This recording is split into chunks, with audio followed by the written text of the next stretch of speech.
president and CEO of Royal LePage, joins us now with his reaction to this decision and the connection between today's rate decision and the housing market. Phil, it's good to see you, and thank you for joining us. My pleasure. So is the real estate market holding the same sentiment that there should have been a change today? What are you hearing?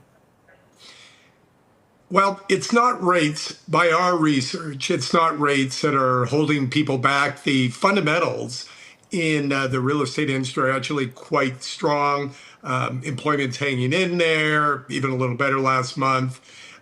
We see savings at much higher rates, about 3 times the normal rate, so people have the money for down payments.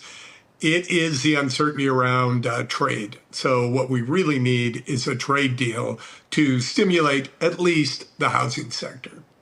You know, for so many months, Phil, we've heard people say we're sort of on the sidelines. We're not sure what to do. We're going to wait and see what the central bank decides, what comes out of this trade war.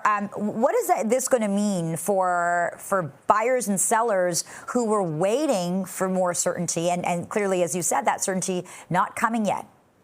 Yeah. Well, stability is never a bad thing for stock markets or the real estate market. And we've had stability from an inflation, from an employment, and from a rate standpoint for some time now. What we're seeing actually is people are getting used to the new normal. We saw sales volumes up in our biggest city in the country, the GTA, in both May and in June, and we expect to see growth in the second half. So while a rate cut would certainly be welcome, and we expect to see rate cuts in the second half of the year, it's not what's holding the market back right now. I'm curious about mortgage rates as well. If you're hearing anything about those who have variable rate mortgages versus fixed, what are people deciding and what's the advice there?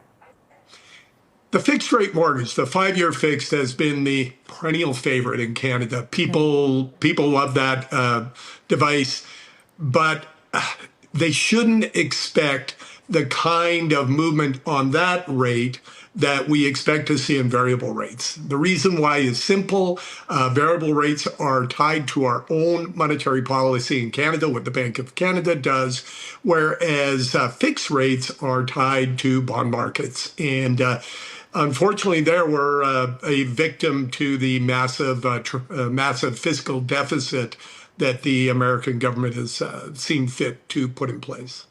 And finally, Phil, what do you think this is going to do for all the inventory that we've seen, on the market?